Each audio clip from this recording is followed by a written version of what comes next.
matter who you are, where you are, what your choices have been, and what karmic timelines and contracts you have journeyed, the light is calling for the reunification of all aspects of life in this realm now. It is calling for the cleansing of all polarities. It is calling for the rising of all sacred heart centers now. All are being summoned home to the greater light now.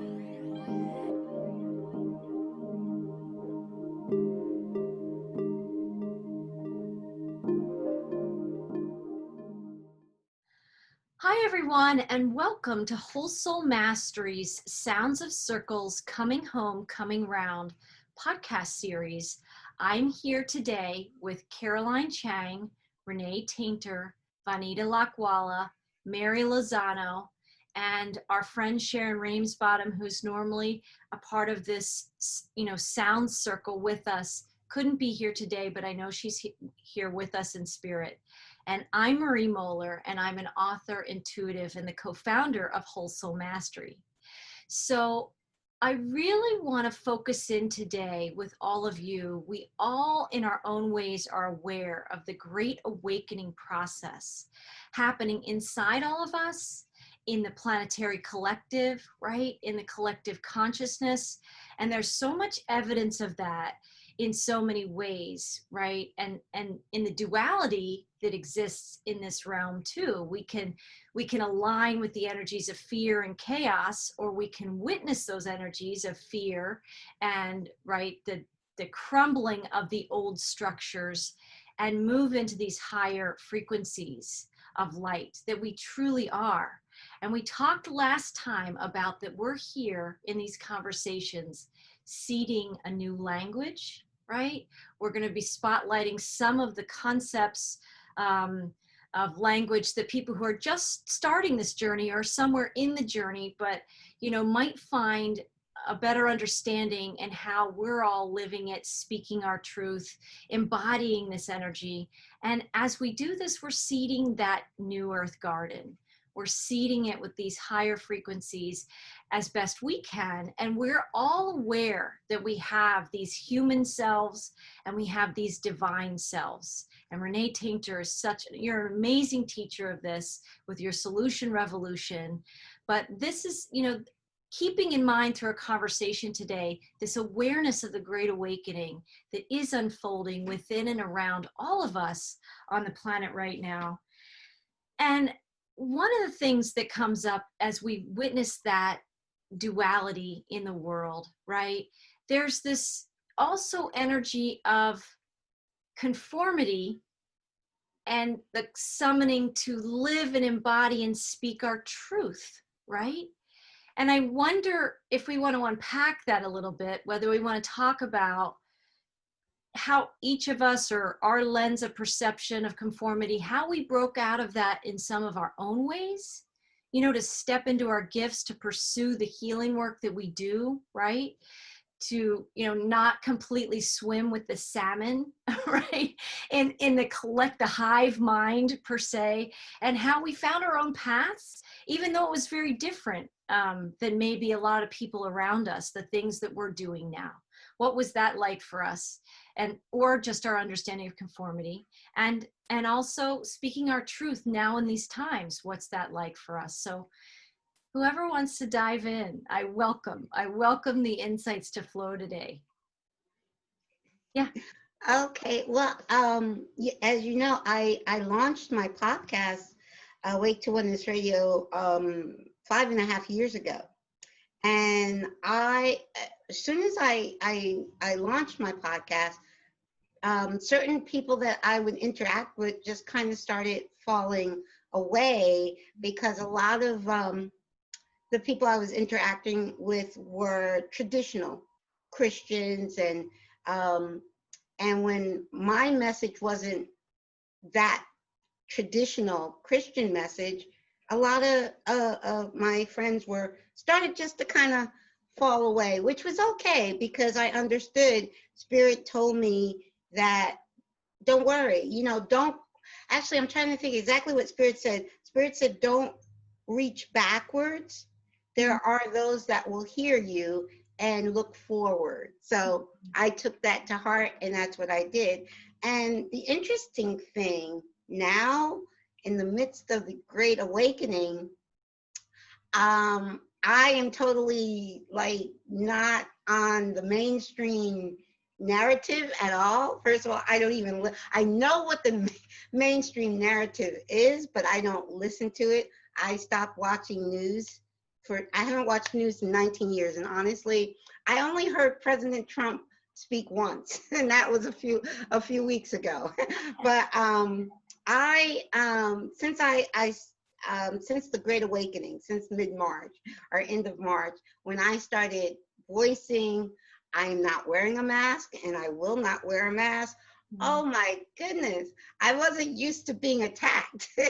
You know? Yeah, oh my God, from spiritual people. These are people that follow my show. I was not used to attack.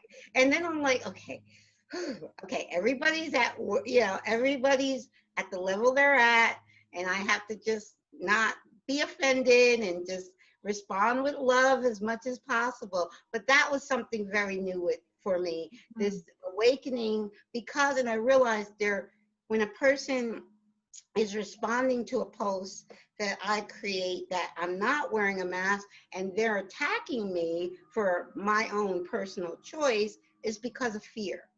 That fear has gotten them in a place where they wouldn't even act normally that way. But they're so much in a state of fear that they're, kind of attacking anyone that is going against the mainstream narrative.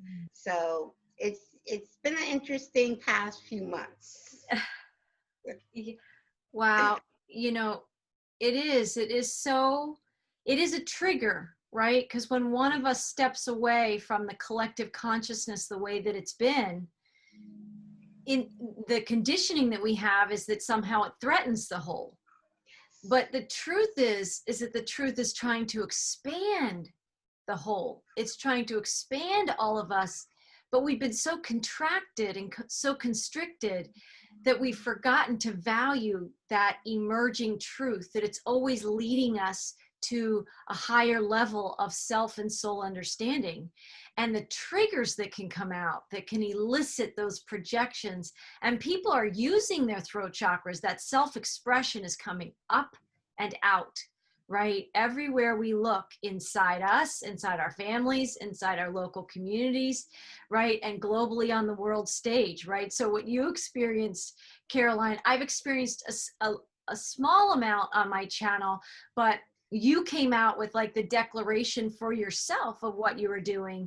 And I haven't, in my messages, the guides are very wise in how they share stories to illustrate, but I haven't yet been called to step up fully and, declare where I am on all of those things. Some in my video messages, I am a little bit. So far, I think many people, if they don't resonate with what I'm saying, I haven't gotten a whole lot of, those that coming up and out in the fear triggers spilling out onto the page in the comment section. But it's here. And, as much as there's a part of us that we're being called to be the messengers of a higher wholeness vision, that we can, what did you say, Caroline, last time? I think you said unity in diversity. Yes. Right? There's so many ripples of frequency in just those three words, unity in diversity. I think as a human collective, we've forgotten how to value the richness of that. And instead, we've learned to fear it and then to shame others who are trying to express it, to say, it's like you're stepping up and say, I'm not wearing a mask. It's okay if you want to wear a mask. Your perspective doesn't take away somebody else's perspective. But in the conditioning that we all have, if one leaves the flock is threatened, right? And we need to remember we have our own divine sovereign power, and it doesn't come from grabbing power from somebody else by shaming somebody else, right? Or projecting what is our fear onto someone else. But it is all too common the pattern of behavior in our human collective, but maybe we're here in our Sounds of Circles roundtable is to just, we look at all of us like we didn't talk about this topic before we got on this call, right? It's happening organically, but there's this understanding that we're all standing in our truth. And even if we had 5 separate opinions and perspectives on whatever we're going to talk about today, I think we all have that unity in diversity spiritual perspective that we can respect, that each one of us is living what we know, and we respect others to do the same, right? Renee, please. Yeah, it's a presence. We're all different, but the same in the fact that we are aligned with the presence of the truth. And it was when I met Maria about a year and a half ago, I started learning about the light and how the light gently brings your awareness to the truth in like one little situation where you can see it. Because if you're in this whole tribal mentality, to borrow a term from Carolyn Meese, you're in your tribal mentality, the family you were born into, the culture you were born into. But something inside of you, which is your light, is saying, wait a second, something's wrong here. I don't really, and you're exploring it. And then it rises in you and grows in you. And then you feel uncomfortable staying in that tribal mentality. And each one of us has found our way more and more into the light by listening to that awareness, by allowing that awareness to rise in you. And it is scary. Oh my goodness, if you're the only one. And I was the only person in my life that loved the way I did. And my parents told me I can't do that. So I had to go into hiding. I had to hide that light, but it was always, kind of painful because I saw everyone as so lovable. And so I think that as each one of us, because we are separate expressions of the source, then that light we allow to express in our gifts, in our way, our perceptions. And that's why when we were on the call the last time, I learned so much from everybody. It was a beautiful sharing. And I think that's how it, by design, we learn from each other by embracing that diversity in unity.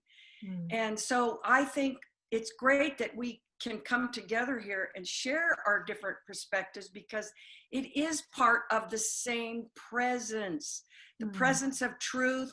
And I was given the word, my presence is my presence of the omnipresence.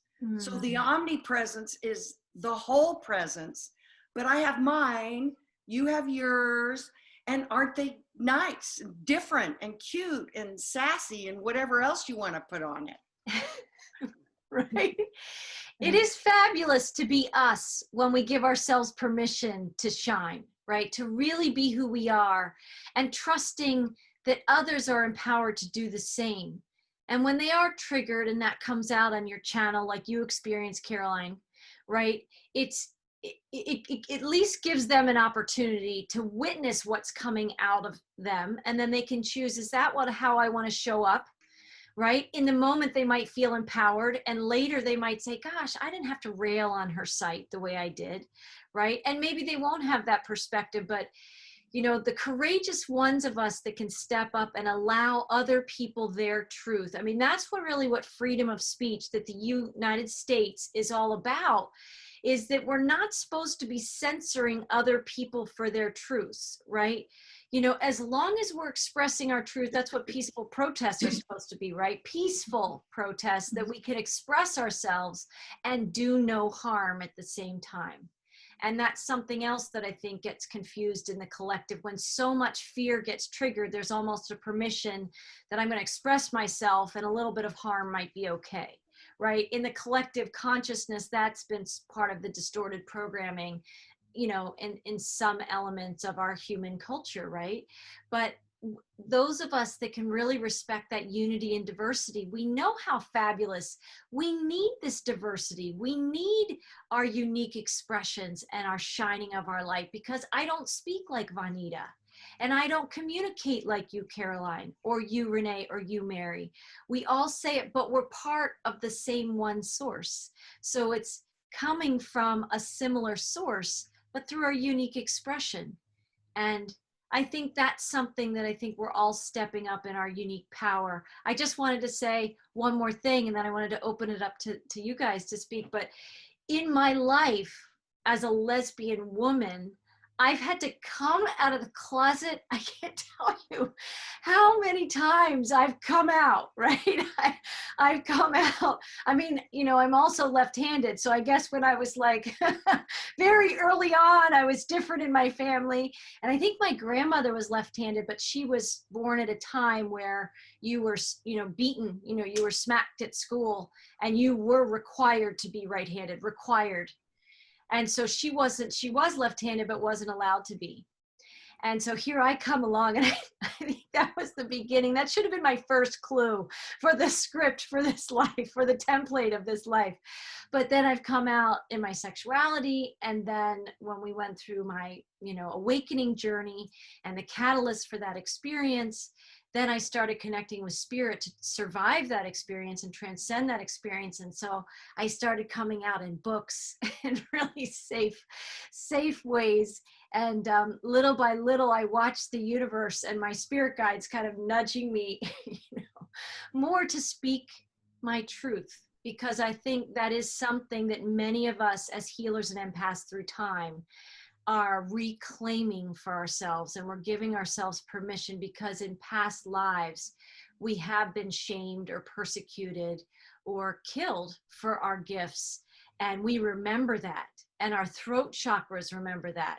And it's almost like this awareness of, if I speak my truth this way, there's an old trauma wound of same thing could replay itself, right? We have that memory. And yet we also have the ability to know how sovereign and divinely empowered we are. So in my coming out process, we're on this podcast, we're all coming out together. If you guys didn't know it, you're coming out too, right? I just want to add a beautiful thing about this presence that we all share. And that is that there is oftentimes an unspoken, deep honor and respect among each other, and love. I mean, I don't feel threatened by any of you. I feel the utmost and deepest respect and love for your journeys and for what you stand for, because it's the same presence. It's just a little bit different expression of it. And so that's why I think we felt so good the last time, because we came together and just shared openly. And there was no concern about, are you going to like me after I share this? There was none of that. It's just this deep presence of source that's alive in us, that is just makes you so beautiful to me, all of you, deeply. So that's another beautiful thing about sharing like this. Yeah, did Vanita or Mary, did you want to say something about that topic? Or I have plenty more, so. Yeah. My practice is all about non-conforming, stepping off the boat. Yeah. The yogic practice is a solitary journey. It is about self-investigation. We pretty much chant neti, neti, neti, meaning I'm not this, I'm not that, then who am I? So the query is, who am I in truth? Who am I really? If my name is taken away from me, or it's changed, or my job changes, or my marital status changes, or my residence changes, or my nationality changes, because I'm now an American from being an Indian, you see. So if all of that is stripped away from me, then who am I? This question we can sit with all day, and we arrive. who am I? If I'm not this label and that label and this label, then who am I? And then we come into this primordial inner being, this superpower being that we all are, with our many layers and disguises that we took on. Right now, we have shed all our disguises and the masks. Mm. We put the mask on because we need to get food from the grocery store. Otherwise, we breathe freely. We breathe freely because in these times, actually, we are to breathe fully and freely. We need to fill our lungs. The primordial energy, prana, is right now influxing. It's coming in full force. We want to take in the breath. We want to fill our lungs from the bottom to the top, belly breathing. We want it to circulate in every part of our body, seeing ourselves as spiritual beings, not dense matter. When we see ourselves as spiritual beings, we see ourselves as electromagnetic circuitry. We want the current to go to every part. For that, we have to breathe well. So we go through many practices called pranayam. They are practices that regulate the breath, not just fill us with oxygen, but bring life force and healing energy. So we can direct it to areas which need it. And this we realize, not only that, but it pacifies the mind. The mind right now is being super occupied with everything coming in through the senses. There is what is called chanting going on. Chanting means we are imprinting the mind, chanting of fear modalities. What we're getting through every source, I won't name sources, but everything's coming in to frighten us, to keep us from breathing well. So we become aware that this is what we want to focus on, breathe better, even better than before. And be in nature, take the fresh, pure air, breathe in the fresh air, be in the sunlight, not in high power times, but off peak hours, take in the natural energy because that's life force coming in. You see? So now we are knowing all this. Why are we focusing on this? Because we know that there's conformity which stops us from breathing better. And then we step off the boat and say, no, I know my power. I'm going to breathe so well that, guess what? No virus can come in. Any kind, computer virus or any other virus or mental virus or any other virus. Thank you very much. I love you too, but be well. So yeah, so this is part of yogic journey. We know how to step away. It's a practice called vairagya. Vairagya means divine detachment. We go inward, we connect to our inner being, and this inner being now connects to the outer world and says, I will allow or I will not allow, because I have the will to allow, the will of the spirit. See? So this is what we are doing with conforming or not. We're not attacking anyone else or anything else. We're just standing in our light, in our truth and our power. That itself is enough. Beautiful. That is so beautiful. I'm just drinking in those words, and I know I'm going to play that again. So beautiful. And that knowledge that you're talking about is inside all of us. And then having those practices, those tools to remind us, because the wires will try and come in, right, from all directions. They're there.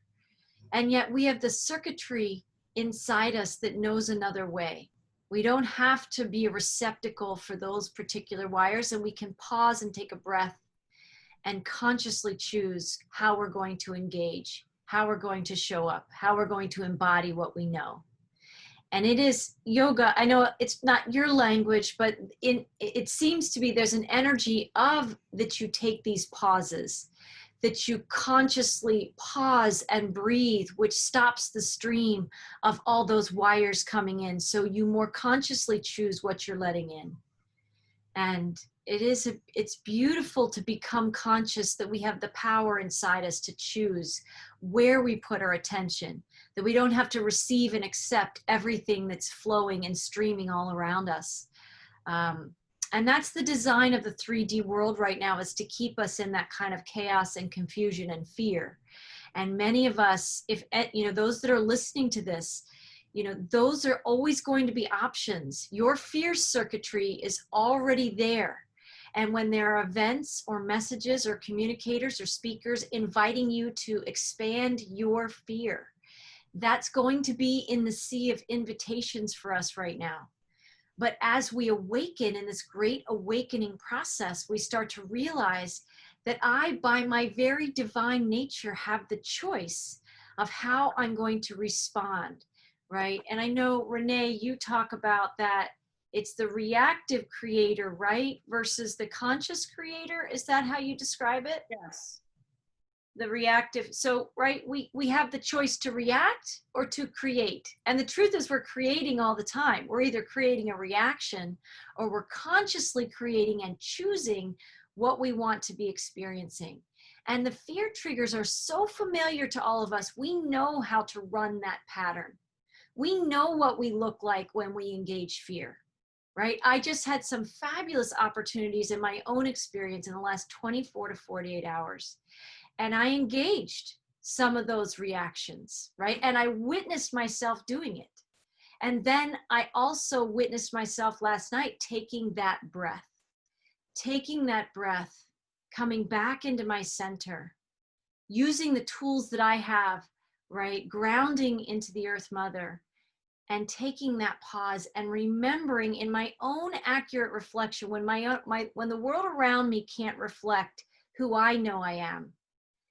It is my responsibility to myself to reflect to me who I really am. And I appreciate those souls in my life still that have the unique ability to trigger me in these perfect ways so that I can still see that electrical wiring inside myself that I chose to dance with a little bit yesterday. And being on the path of this greater awakening doesn't mean we're always in euphoria and bliss, right? And that we're just immune to all of those lower frequencies in the old paradigm that's still playing out. It means we have tools to navigate them right now, and that we do have choice. So part of the awakening for me is waking up to the power of choice, to be reactive and to participate in perpetrating the censoring and the shaming of others out of our own fear, or whether we're going to own our own power, choose to step up differently, take a breath, and embody what we know we are. And it's a journey. I mean, it's really a journey to be doing that right now. It's profound. I got it kind of from spirit, because at first, when I live in the state of Pennsylvania, and it was mid-April, where Governor Wolf said everybody has to wear a mask to go into the store. So up until mid-April, there was no issue, because there was no quote unquote governor state order. And I know that a state order is not a law, which I have to tell people all the time. It's not a law. Plus, it does say children of a certain age do not have to wear masks, and for health or medical reasons, you don't. And I'm like, okay, perfect. I made myself a badge that says for health reasons, and it's completely true, because I want to stay healthy.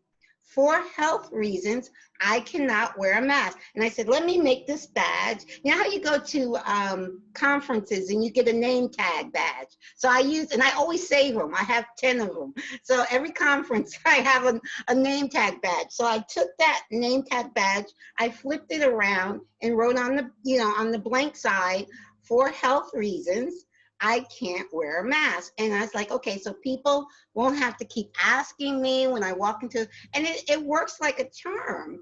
And occasionally somebody will say, where's your mask? And I'll just hold up the badge, but for me, it's true. I'm extremely holistic. You know this, Marie. I try to eat all organic. I eat there's no GMO food in my kitchen. I do not brush my teeth with fluoride toothpaste. I don't drink fluoridated water. I'm very health conscious, and I don't go to Western medicine doctors. So that to stay healthy, I need fresh air. And so I was like, it's working so far. A couple of times, only twice, just the past week, I ran into issues with a manager when I was getting my car service, where I had made me wait outside in 90-degree heat because he wouldn't let me sit in the waiting room, even though I had my badge of freedom. But I'm like, okay, you know what? I'll sit outside in the heat. But that's not the last he's hearing from me. Because I know what the orders, the state order said. And I clearly had a badge saying for health reasons.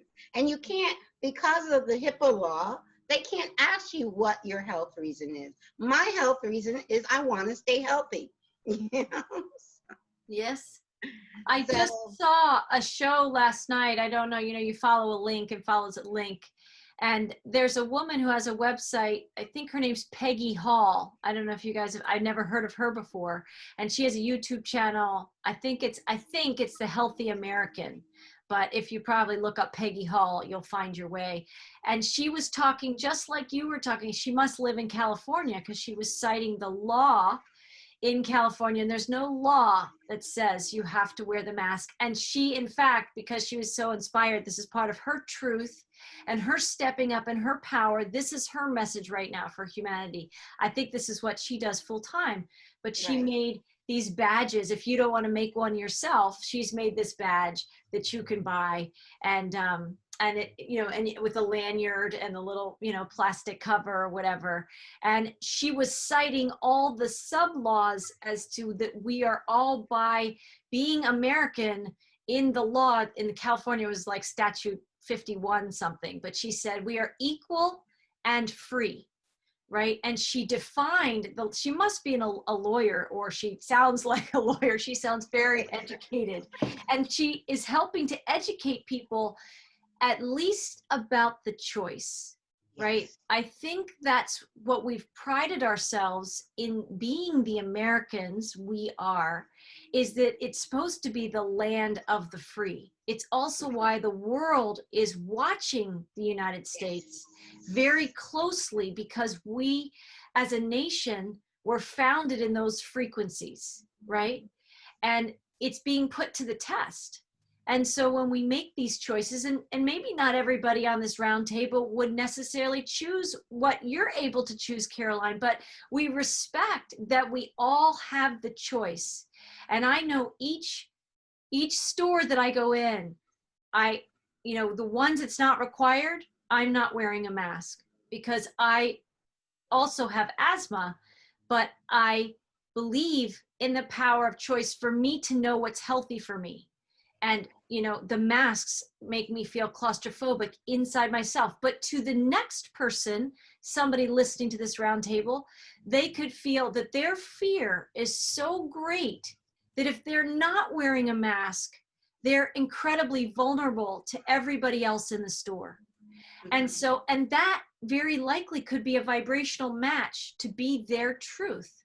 Right. And people each have to decide. That's what I hope continues to be the law, is that we can know for ourselves what is healthy and what is for us, and trust somebody else. If the mask is healthier for them, then they can choose to wear that. And that would be consistent with the founding principles of the United States, right? Exactly. Yes. Yeah. Powerful. Powerful. Thank you for sharing that. Mary, did you want to share anything? It takes a lot of courage to stand in our truth. And at times it can be isolating. And that's when we step up and take that opportunity to look within us. And as Vanita mentioned, to breathe and to connect with Source and to connect with our courage and to identify all of those areas that are triggering us, all of the responses, and why are we responding the way that we are. And when we're able to do that, we're able to release that from us, release those energies, those discordant energies, release those associations, those friendships, those relationships that no longer serve us. We're able to see more clearly with just a clearer level of perspective. And it's also somebody in the group mentioning about recognizing that there is that mind chatter that's taking place, and just understanding that that's all that is. It's just chatter. It's the ego. It's these energies that are trying to keep us from a deep connection with spirit, from a heart-centered perspective, where the truth lies, where our empowerment is, where our courage is, where the truth lies.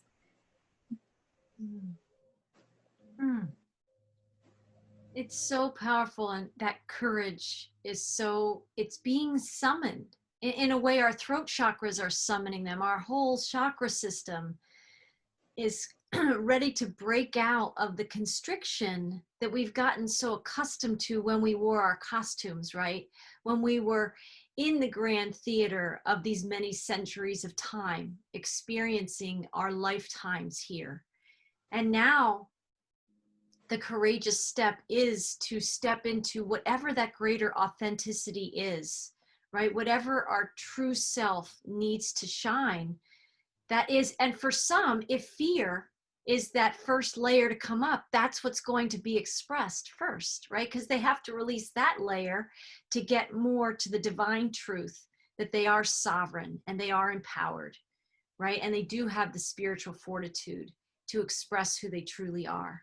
But we're all in this process of learning about those layers.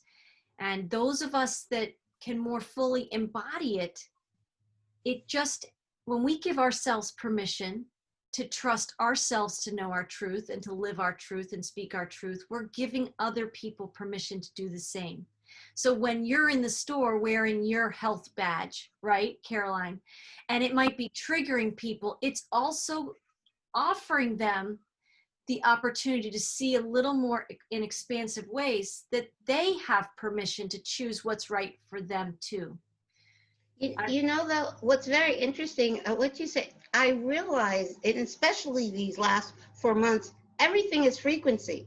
Everything is vibration. Because I'm wearing what I call my badge of freedom, and I'm on such a high vibration, honestly, it's only in the last 4 months, it's only been 2 managers that tried to give me a hard time, but everybody else in the store, the cashiers, everybody else has just been just as lovely to me. Even as I was in Staples yesterday returning ink cartridges, and the lady was just, "Oh, how are you?" "I'm fine." Everybody asked me how I am because I'm not wearing a mask. I'm like, "I'm fine," you know. And it's just been a beautiful experience. It's only happened twice in 4 months, where and it was 2 different managers at 2 different locations that tried to, like, you know, but again, it's about how I respond to their energy. So, and I realize that, so I become aware and I witness where they're coming from,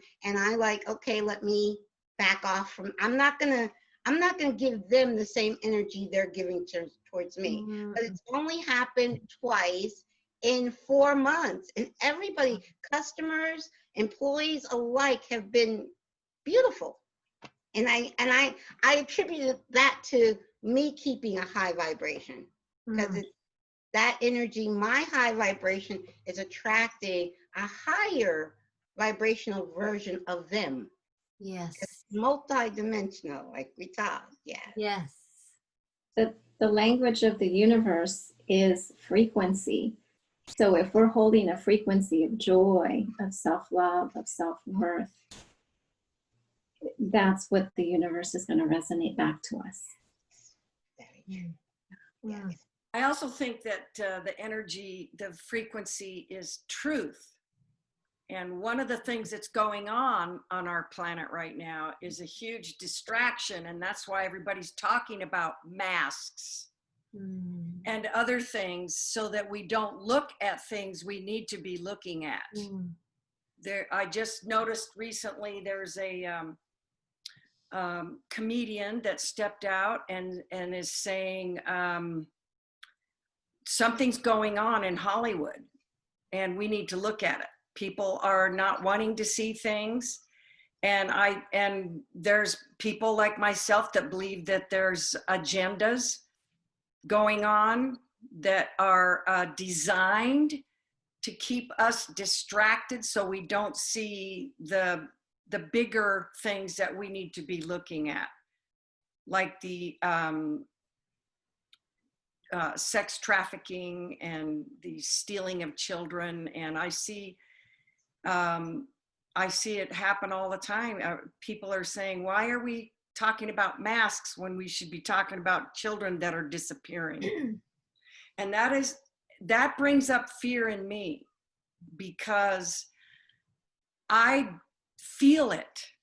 I feel that it's true, and I know it's true, but you know, where do you, like Caroline was talking when she first started speaking this out, people don't want to hear it. They don't want to believe it. And if you're going to talk like that, then you're crazy. Then there's something wrong with you. Then you know, and so, but it is a real thing on this planet. And in fact, one of the things I saw on Instagram said, so none of the mainstream media is talking about this lady, Ghislaine Maxwell.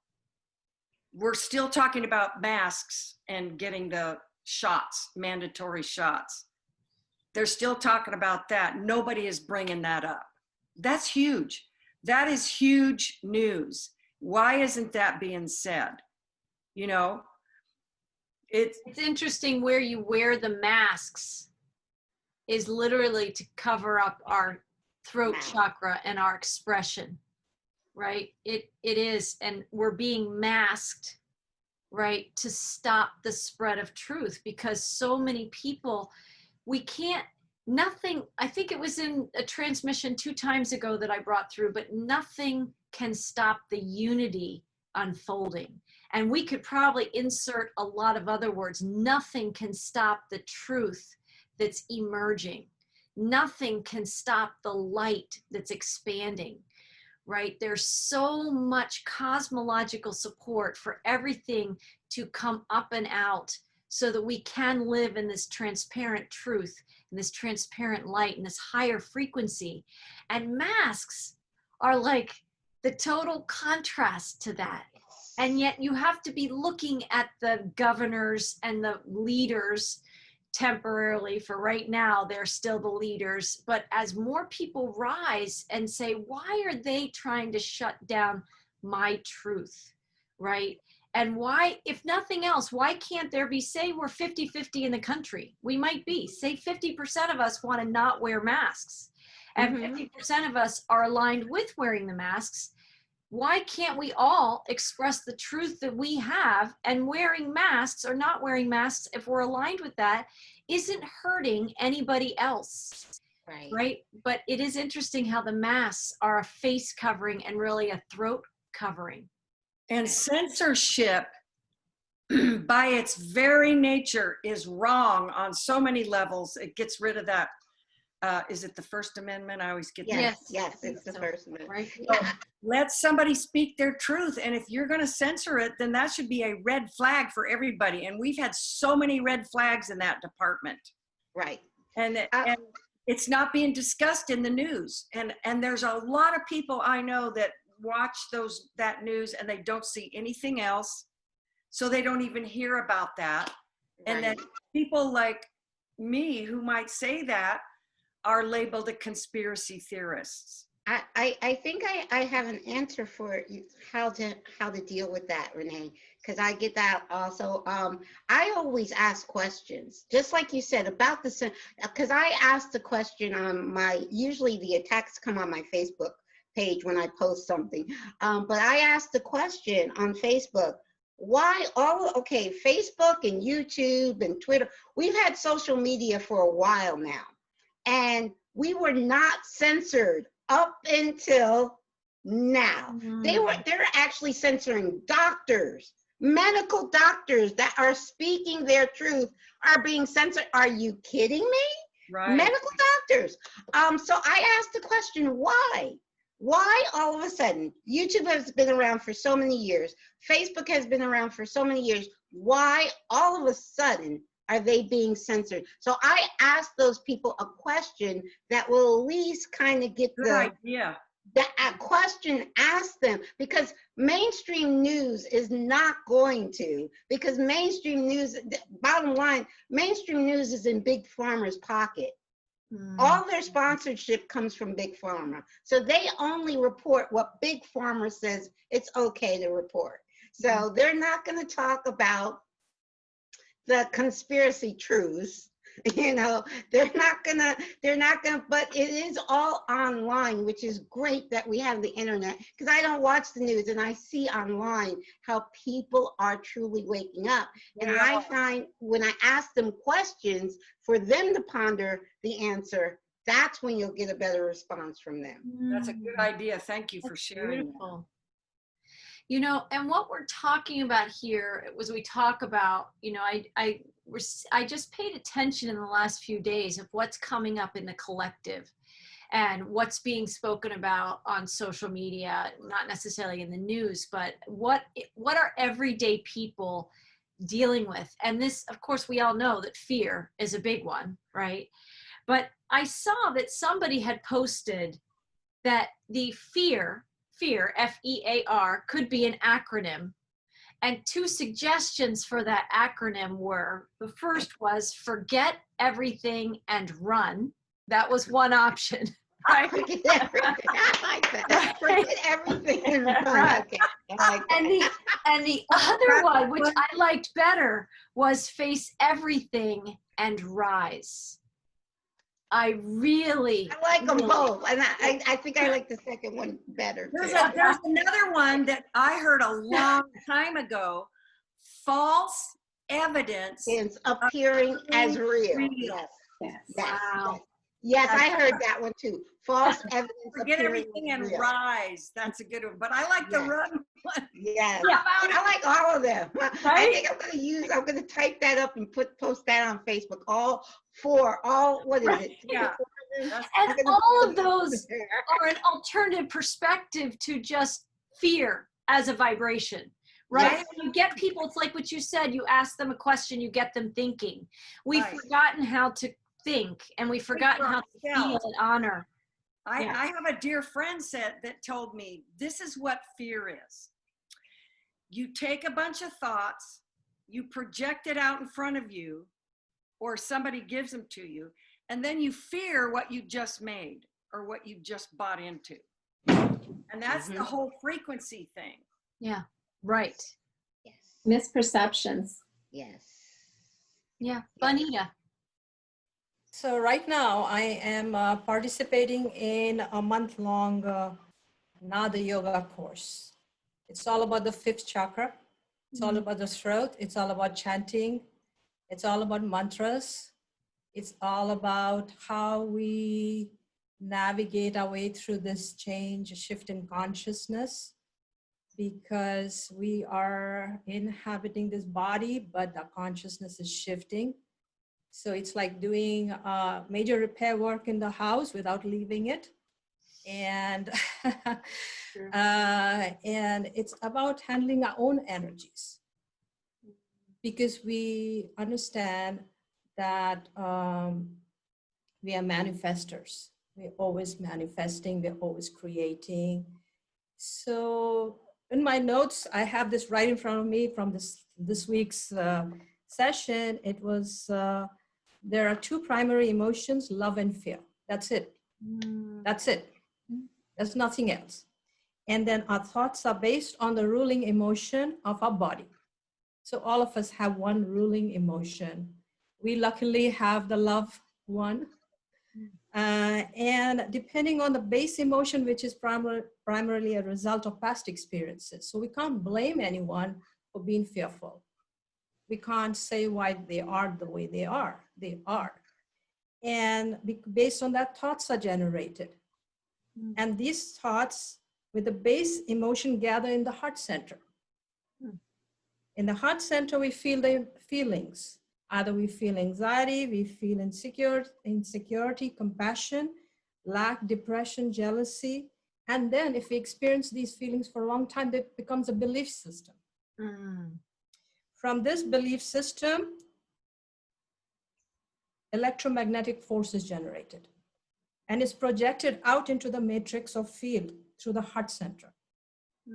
This changes and impacts our aura, which is around us. And it is our immediate energy cover around the physical body. And this impacts our blueprint, our destiny. So eventually, our communication with the universe starts to improve if we are focusing on the love vibration. Because what we are holding as an emotion and then the thoughts creates the feeling, the heart center. That's projected out. That becomes our address, how we are known to the world. See? So we can just espouse the love and let the fear be what it is. Others will come to it too. But this is how we become creators. We are focusing on being creators in the new way, with a new approach. So we could say this is going on, that's going on, but right now, I know I'm solution oriented. I want to provide solutions, and which way we're going to do it. We're going to do it through the breath work, through our mind being directed in a certain way, practicing spiritual practices. It can be Tai Chi, can be anything that allows us to go inward and reassess. So we want to provide solutions because the only way is forward for us now, not only for us, but for all of humanity. So we want to become solution providers. We want to give solutions because there'll be stories all the time. We'll butt head with many. But even once we have a skill, we become the solution providers. Very true. Yes. I like to say in any given moment, you're either part of the solution or part of Yeah. the problem. Yes. And that's the whole basis of my solution revolution, is becoming aware of which mindset you're creating out of, the ego mindset or the divine mindset. So Thank you both for those, and thank you, Vanita. That was just such a beautiful, Yes, deeper that was understanding of so much of what we're talking about and what's manifesting in the world and what's offered to us if we can rise and step up into having that awareness of what we're projecting out into the world as creator beings.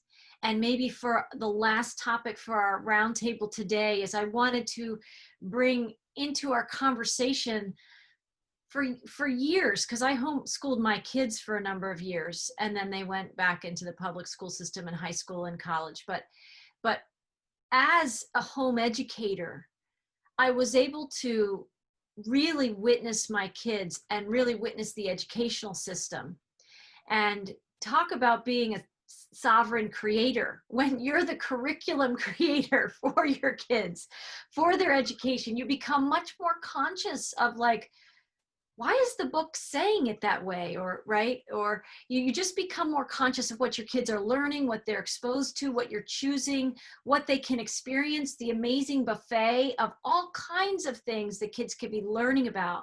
And the freedom that I had some fear around, how am I going to do this? And by the end of the homeschooling experience, I was totally embracing the freedom. And I think my kids are on their career paths today because we opened that up for them to explore who they really are. And so I've always had a keen ear listening for when I could see the consciousness shifting towards something different, towards just the conditioning in school systems, right, that extends from the matrix. And I saw an article recently about a new campaign that Ivanka Trump, I guess, has been a part of for the last 18 months. To make apprenticeships and other training programs just as attractive and far less expensive than higher education, which has been the more typical path to a successful career or well-paying job in the past, right? And the initiative is called Find Something New. And as we're all talking about this, and we're talking about the energies of change, and we're talking about the triggers of fear, and you have the old world paradigm, you know, that we have the conditioning of staying small and conforming and following what everybody else is doing, or we have this invitation to be sovereign and free and empowered and unity in diversity, right? We have this opportunity. I just got goosebumps when I heard that, because how many talented people, and I have some children that would probably fall into this category, that have so many amazing artistic, creative, creator skills, and sometimes can't find their way in a traditional academic path that's looking for those very high and perfect test scores, right? That is not a measure of who they truly are. And when I saw that, and I hear what we're talking about, and you, Vanita, I think I picked up on the word skills, right? And us as these creators, right? And what we're expressing in the world. It sounds like potentially some new structures, or at least options, are coming available. You can see it in our roundtable podcast. We're seeding a garden of something new. Solutions are rising everywhere. They're rising everywhere. And exactly. And just even for potentially this generation of kids. And I actually want to research more about that, because I might want to do an apprenticeship. You know, I actually was like, or maybe we should, you know, maybe that's something that each of us will do. Well, you already have one, Vanita. You have a school. And I know that an intuitive years ago said that I was going to be creating a school, right? And who knows, maybe I will form my own apprenticeships, right? But it is exciting to think about that possibility. And the path to those possibilities is embracing our truth, and is embracing our breath, and is embracing that we have conscious choice to create a pathway. And as they say, find something new, create something new. It's what you did with Awake to Oneness, Caroline, right? It's what you're doing with the Solution Revolution and teaching people about the divine mindset, Renee. And you, Mary, right? With it's spiritual response therapy, right? And restoring the flow, right? We each were called in our own ways to create these things, even though we might each on our own have felt some fear along the way of like, I'm not doing that. Right? I'm not, you know, that's for somebody else to create, right? But as we stepped up in it, look at how we have manifested what we were guided to express. And I think it's only going to continue to expand. And we are messengers for that. If you are listening, if someone is listening to this and they're on the fence and you've been receiving those nudges, right? Just this little nudge, this little bird sitting on your shoulder, tweeting these little instructions and saying, right, you know how to sing or teach a chorus or host a gathering or do a drumming circle or teach math in a way that excites kids instead of puts them to sleep, right? There's got to be, you know, there's something for all of us.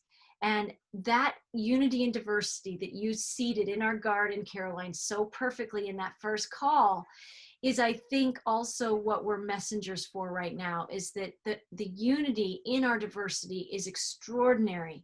And Source is counting on, in the divine design, all of us to wake up and remember that. And that is a foundational brick for sure to me in the Great Awakening process, is respecting that we all have a place, we all have a voice, we all have a skill. And some of us might seek mentors and guidance in that process in an academic university experience. Some of us might see it in a healing modality or in a technical skill vocation, something like that. We all have the music and the skills inside us already.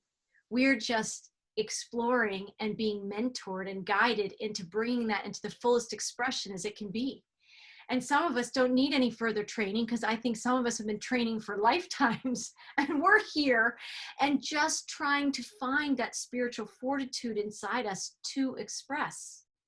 So I'm grateful to all of you for expressing with me today your truth and your expressions, because we are inviting people, even if they want to express something that's 180 degrees different than where we're expressing. That is part of the richness. Go ahead. That's what yes, that's what a lot of people I find have difficulty understanding with the unity within diversity is that someone can be totally opposite. And there's people I know in my biological family and people, some of my neighbors, they just have this total opposite viewpoint, which is fine. The best way to love and honor a person is to allow them their viewpoint, whether it's opposite of yours. I mean, just allow them their viewpoint, and you share in love and respect your viewpoint. They don't want to hear it. It's like, okay, and you listen to their viewpoint. It won't change you if you're grounded in your truth. It's not going to change, but to allow it, to allow them, not to try to beat them over the head with your viewpoint or say your viewpoint is right and their viewpoint is wrong. It's that is so, I'm so glad you touched on that, that opposite viewpoints can coexist in love and respect. That's the biggest key here. And that's the biggest thing that to try to get across to humanity is that someone else could be totally opposite, but you can still love and respect them and share in love and honor. And that's the best way to honor and love someone, is to allow them to be who they are. Mm. It is. That's so beautifully expressed. Thank you. I feel it in every cell in my being. Mm. Yeah. Do any of you want to say any last thoughts on any of those topics? You good? Yeah, Say Bonita. that we are all in a state of expansion right now and growth. We have to recognize that. And the more we embrace whatever shows up in our personal experience, we're going through a lot of purging, which is unraveling of that which we are not. So the more we allow that to show up and be loving no matter what, we are going to find ourselves become lighter and brighter. And as we do that, we are standing more and more in our truth, because this is the time of the Satyug. This is the time of Sat, which is truth. And the golden age is here. It is here. The difficulty is that we are so primed to be in survival mode that we don't recognize when bliss is around us. So we are, we become tools to train people to embrace the bliss and become easy, count our blessings. And then we can shift our paradigm to that which is harmonious. Otherwise, that's the biggest struggle. Humans are not used to counting our blessings. We have a beautiful experience, but we think about the next thundercloud to come our way. This is where we are. This is the time of expansion. The time of contraction is on its way out, and more of us want to focus on what's improving rather than what's disintegrating. This is the Shiva is releasing the ignorance from our realm. The Shiva, the dancing Shiva, dances on that. Looks like a baby, but it's ignorance that is taken away. It's a dancing, not Raj. And it's dancing on ignorance about our own divine nature. And we are now creating, as Brahma is bringing in that life force to create in a brand new way through our being, with a true understanding of the self, knowing that it's part of the oneness, and what one does affects everything in creation. Not only on the planet, but all around. So we become so savvy about what we're putting out ourselves. Never mind what's going on around us. And that means we have to drop judgment. Yes. Yes. I love that. I love you both used the word dance. Marie, you did. And because I think of it as a dance. When I think of the yin yang and the dark and the light, the shadow and the light, it's a dance. They're doing a dance right now, because they are not separate. The shadow is not separate from the light, and all came from the light, which all will return to the light. But right now, it's this dance of they're doing, and each of them are playing their role perfectly. So I own it all, and I was like, it's a dance, and I have been in a state of bliss.